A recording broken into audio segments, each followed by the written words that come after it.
அடுத்து அந்த நாடகத்தை பார்க்கறதுக்கே முதலமைச்சர் போவார். அதையும் பார்க்கறதுக்கு சேகர் பாபு அவர்களை பொறுத்தவரை அந்த துறைக்கு பொருந்தாத ஒரு அமைச்சராக முதலமைச்சர் அந்த வண்டியில போகும்போது டிஃபெண்டர் வண்டியில போனா சைட்ல தொங்கறதுக்கு மட்டும் ஒரு அமைச்சர் இருக்காரு. அதனால நம்மளை திட்டுறதெல்லாம் சகஜங்க. நாங்க தொடர்ந்து கேள்வி கேட்கிறோம். எதற்காக தமிழகத்தில் சட்டம் ஒழுங்கு சீர்குலைந்திருக்கிறது? எதற்காக பெண்களின் மீது குழந்தைகள் மீது தொடர்ந்து பாலியல் வன்கொடுமை அதிகமாகுது? அந்த கேள்விக்கு யாருமே பதில் சொல்றது. அதனால சேகர் பாபு அவர்கள் வேணா நானே டிக்கெட் போட்டு நான் எங்கெல்லாம் வேலை செஞ்சனோ காவல்துறை கண்காணிப்பாளராக அல்லது டிசிபியா அந்த இடத்துக்கு அனுப்புறேன். நானே ஃப்ரீ டிக்கெட் போட்டு ஒரு கப்பை சுத்தி பார்த்துட்டு வந்து நான் செய்த பணியை பற்றி அவர் குற்றம் சுமத்துறார். ஆனா இன்னைக்கு அமைச்சரா இருக்கிறாங்க, மக்கள் வழிப்பணத்துல வாழ்ந்து கொண்டிருக்கிறார்கள். எதுக்கியா வேலை செய்யலனா நம்மளை திட்டுறதுதான் காலையிலிருந்து இரவு வரை அவங்க வேலையா இருக்கும். கேளுங்க.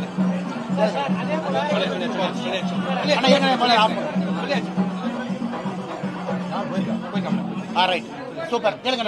செந்தில் பாலாஜி அமைச்சர் செந்தில் பாலாஜி வந்து காலையில நடந்த மீட்டிங்ல இவர் வந்து தேவையில்லாத சபதம் எடுத்து செப்பல் போடாம தெரியுறாரு. திராவிட மண்டல இனிமே செப்பலே போட முடியாது அப்படின்னு சொல்றாரு. சரிண்ணே, பாத்துருவனே. செப்பல் போடாம தானே இருக்கேன். ஜெயிலுக்கு போலி இல்லனே. ஜெயிலுக்கு போனா தானே தப்பு.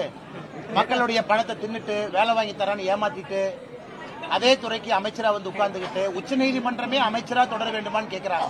அதனால ஜெயிலுக்கு போறதானே தப்பு. செப்பல் போடாம இருக்கிறது என்னன்னே தப்பு. அதனால 2026 நீங்க பாருங்க என்ன நடக்க போகுதுன்னு. தமிழகத்துல மக்கள் தெளிவாக இருக்கிட்டாங்க.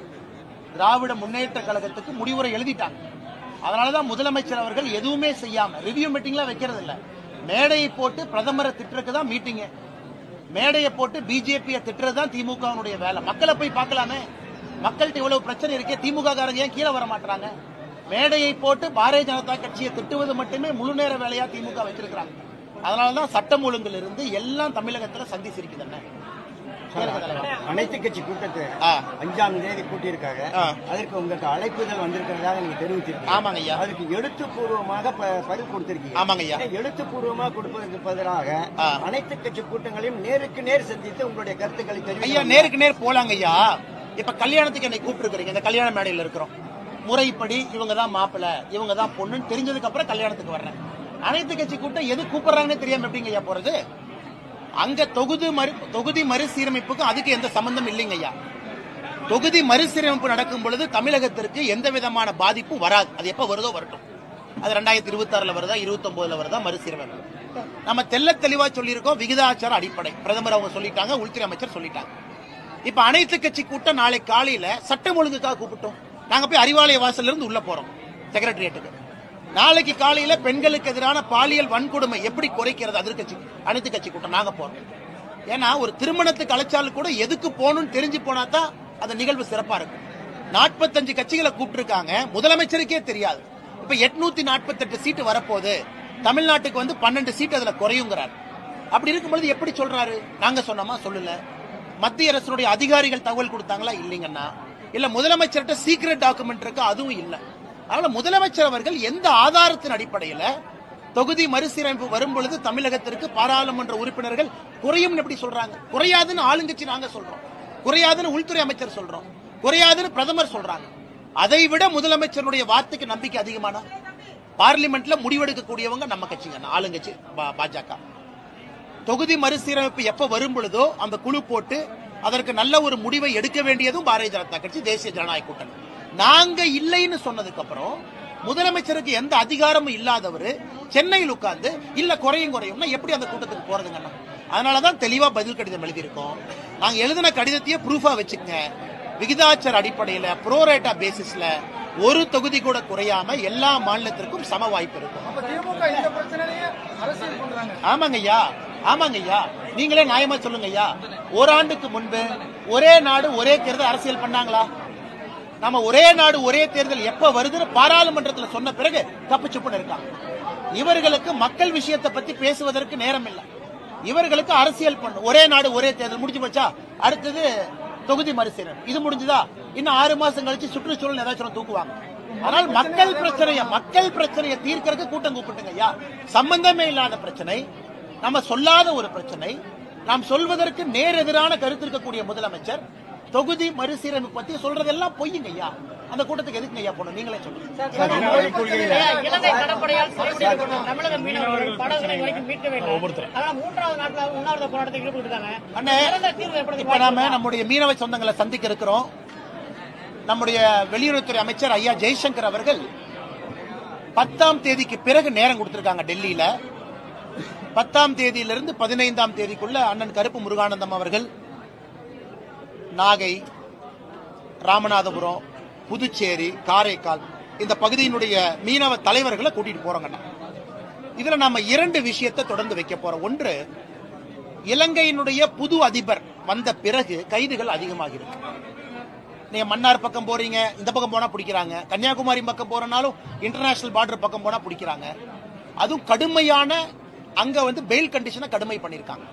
இதை ரொம்ப ஆக்ரோஷமாக பாரதிய ஜனதா கட்சி சார்பாக நான் ஒரு கடிதமே எழுதினேன். அதற்கு வெளியுறவுத்துறை அமைச்சர் அவர்கள் பதில் கடிதம் போட்டாங்க. இன்னைக்கு நான் முகநூல்ல அந்த கடிதத்தை பதிவு பண்ணிருக்காங்க, பாருங்க. அதுல என்ன சொல்லிருக்காங்க, இல்ல நாங்களும் கடுமையா பேசணும், பிரதமரும் கடுமையா பேசினாங்க. இந்த மாதிரி மீனவர்களுடைய பிரச்சனையை மனிதாபிமான பிரச்சனையா பாருங்க, சட்டம் ஒழுங்கா இன்டர்நேஷனல் பார்டரா பாக்காதீங்க. அதனால கூடிய விரைவில் குறிப்பாக இந்த இலங்கை கைதுக்கு நாங்க ஒரு முடிவு எடுக்கிறோம். அதே நேரத்தில் 2வது கோரிக்கை என்னன்னு அப்படின்னாங்கன்னா, நம்முடைய மீனவ சொந்தங்களுக்கும் கூட நாம இன்னைக்கு மீனவர்கள் நல்லவங்க, அவங்க மேல தப்பு இல்லை, பாவம் நல்லபடியா போயிட்டு வர்றாங்க. சில சமூக விரோதிகள் மீனவர்கள் போர்வையில கடத்தல் பண்றாங்க, அதை கோஸ்ட் கார்டு பிடிக்கிறாங்க. அதையும் நாம இல்லைன்னு மறுக்க முடியாதுங்கண்ணே. மீனவ சொந்தங்கள் பாவம் 200 ஆண்டு காலமாக எப்படி மீன் பிடிச்சாங்களோ அதே மாதிரி பிடிக்கிறாங்க. இந்த பார்டர்ல எப்பனே வந்துச்சு, 1970 வந்துச்சு, அதை தீவை கொடுத்த பிறகு. ஆனா சில சமூக விரோதிகள் அதை பயன்படுத்தி தூண்டி விடுறாங்க. அது உண்மை. அதை நம்முடைய கோஸ்ட் கார்டு இங்க கட்டுப்படுத்தணும். அதனால கோஸ்ட் கார்டுக்கும் நாங்க வேண்டுகோள் விடுக்கிறோம். நம்ம சைட்ல யாராவது அந்த மாதிரி பண்றாங்கன்னா இங்கேயே தடுத்து நிறுத்துங்க. எதுக்கு இலங்கைக்குள்ள போகணும்? மீனவர்கள் பிரச்சனை வேறு. ஆனா மீனவர்களுடைய போர்வையில யாராவது சமூக விரோதிகள் தப்பு பண்றாங்கன்னா அதையும் நாங்க இந்த நேரத்தில் கண்டிக்கிறோம். அதே நேரத்தில் கடந்த முறை மீனவர்கள் மீது துப்பாக்கி சூடு நடந்ததை பத்தி நம்ம பேசணும். அதற்கு வெளியுறவுத்துறை அமைச்சர் கடிதத்தில் பதில் சொல்லியிருக்கிறாங்க. இலங்கையினுடைய வைஸ் அட்மிரல் அவங்க பதில் கொடுத்திருக்கிறாங்க. அது ஆக்சிடென்டல் டிஸ்சார்ஜ் ஆஃப் வெப்பன், அதாவது வேண்டுமென்றே நாங்க சுடல சார். கவர்னர் சார் வந்துட்டாங்களா? அண்ணே கவர்னர் சார் வந்துட்டாங்க, டக்குனு முடிச்சுக்கலாங்க. வேண்டுமென்றே நாங்க அவர் சுடல, துறை ரீதியான நடவடிக்கையை நாங்க எடுத்திருக்கோம். Accidental discharge of weapon. எல்லா விஷயத்தையும் கம்பீரமா நாங்க எடுத்திருக்கோங்கன்னா, எந்த கட்சியையும் விட பாரதிய ஜனதா கட்சி தான் முடிவுக்கு கொண்டு வர வேண்டும் என்று நாங்கள் துடித்துக் கொண்டிருக்கிறோம். நல்ல கேள்வினா.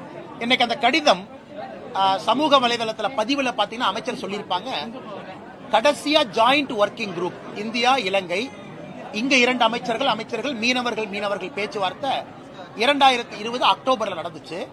நாங்க இலங்கை பிரதமருக்கு சொல்லியிருக்கோம், உடனடியாக ஜாயிண்ட் ஒர்க்கிங் குரூப்பை இந்தியாவுக்கும் இலங்கைக்கும் உடனடியாக கூட்ட வேண்டும் என்று நான் சொல்லி இருக்கின்றேன் என்று கடிதத்தில் எழுதியிருக்காங்க.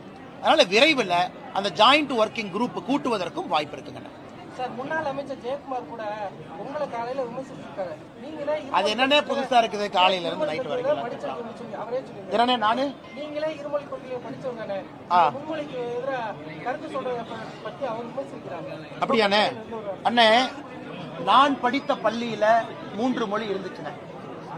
நான் படித்த பள்ளியில 3 மொழி இருந்து. என் நண்பர்கள் சில பேர் ஹிந்தி எடுத்தாங்க, என் நண்பர்கள் சில பேர் பிரெஞ்சு எடுத்தாங்க, என் நண்பர்கள் சில பேர் சமஸ்கிருதம் எடுத்தாங்க, நான் தமிழ் எடுத்தேன். நான் 11வது 12வது எல்லாம் எடுத்து படிச்சீங்கன்னா அவருக்கு தெரியாதல்ல. படிச்சவங்களுக்கு தானே அதை பத்தி தெரியும், படிக்காத அரசியல்வாதிகளுக்கு அதை பத்தி தெரியாதல்ல, சும்மா தான் சொல்லுவாங்க. ஆனால் நான் படித்த பள்ளியில 3 மொழி இருந்துச்சு, தமிழ் ஆப்ஷனலா இருந்துச்சு. நான் தாய்மொழி தமிழ் எடுத்து தான் நான் 11th 12th படிச்சேன். வேணும்னா அவங்க போய் ஸ்கூல் ரெக்கார்டு எடுத்து செக் பண்ணட்டும். இன்னைக்கு நாம் பேசுவது நம்ம காலத்தை பத்தி பேசலாம். குழந்தைகள் அடுத்த கட்டத்திற்கு 3வது மொழி படிக்க வேண்டும் என்று பேசுகிறோம். அவர் என்னை பத்தி சொன்னாலும் நான் பதில் சொல்றேன். நான் படிச்ச ஸ்கூல் எப்படி இருந்துச்சுன்னு நான் சொல்றேன். அதன் பிறகு 26 வயசுல நான் கன்னடம் கத்துக்கிட்டேன், ஹிந்தி கத்துக்கிட்டேன், இப்ப தெலுங்கு கத்துக்கிட்டு இருக்கேன். அதெல்லாம் ஒரு மனிதன் இது ஒரு ஆர்வமா கத்துக்கல என்ன தப்பு, அதுதான் குழந்தையும் செய்யணும் வரும். எங்களை பொறுத்தவரை ஒளிவு மறைவு இல்லாம தான் பாரதிய ஜனதா கட்சி இருக்குதுன்னா, நாங்க யாருமே இருமொழி ஸ்கூல் நடத்தல. நாங்க என்ன கருத்தை சொல்றோமோ எங்க நெஞ்ச திறந்து பார்த்தாலும் அதே கருத்து தான் உள்ள இருக்கு.